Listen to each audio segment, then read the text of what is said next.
Okay, so Wild at Heart by John Eldridge, and I have here the the anniversary revised and expanded edition, and by anniversary like 10 years later. So he wrote it, and then 10 years later he revised and expanded it, and that's the version I have right here. So to kind of give you an idea, this book goes hand in hand with Waking the Dead. It's a little embarrassing because it's almost a restatement of Waking the Dead, except he changes the context a little, and he makes it more.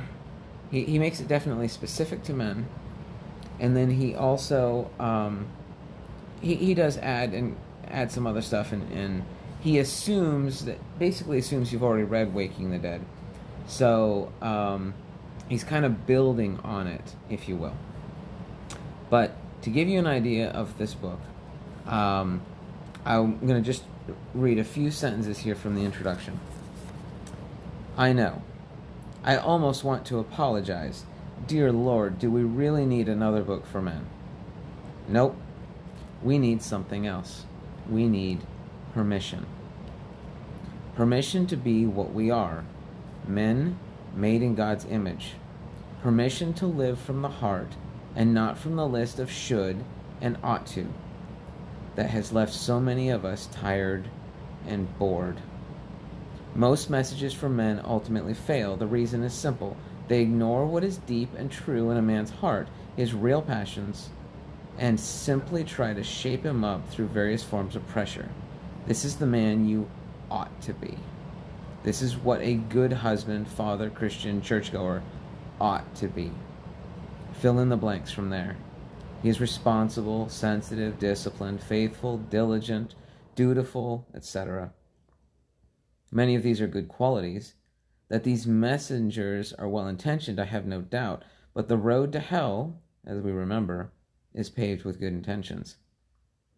That they are near total failure should seem obvious by now. No, men need something else.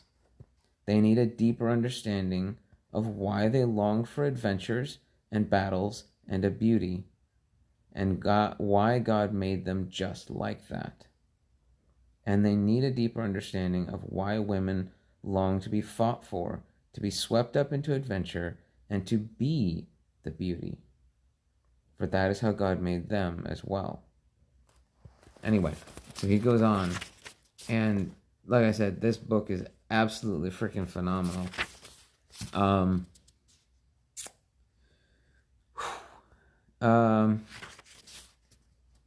I don't think there's a single John Eldridge book. I've read these two books, and I'm halfway through Captivating now, and I've cried through most of these books. But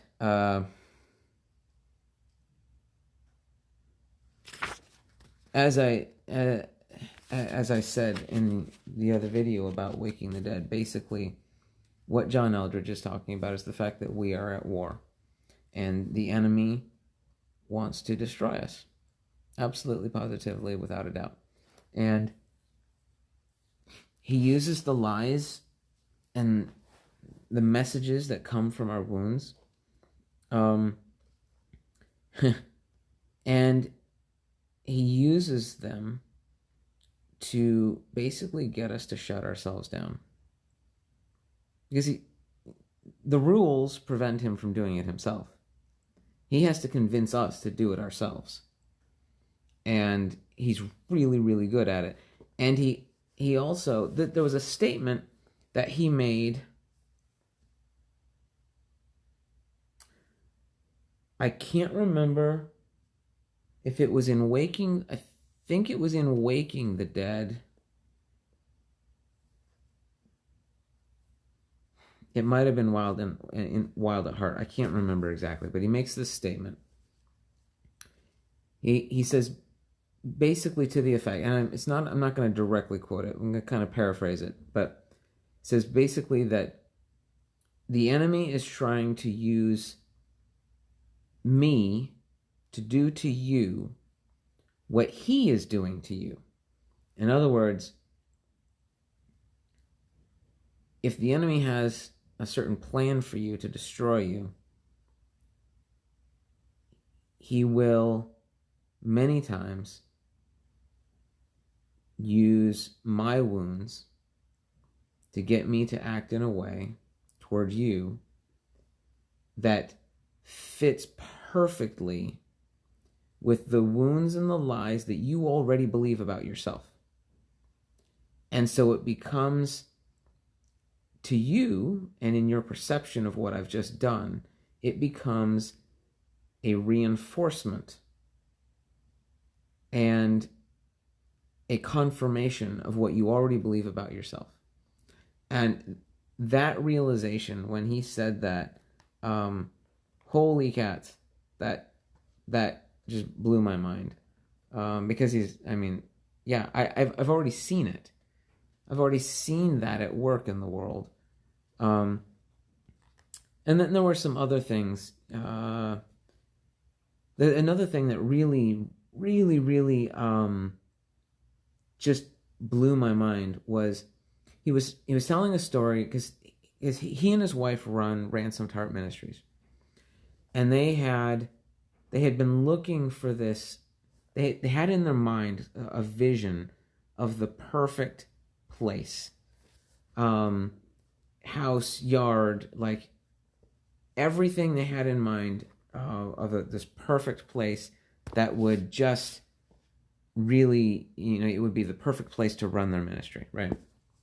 And they'd been looking for years, and then they found it, and everything was lined up. Like it seemed like this was God just dropping this in their lap, right? And 20 minutes before they put in their offer, someone else magically put in an offer, and it was designed perfectly to beat theirs. And he realized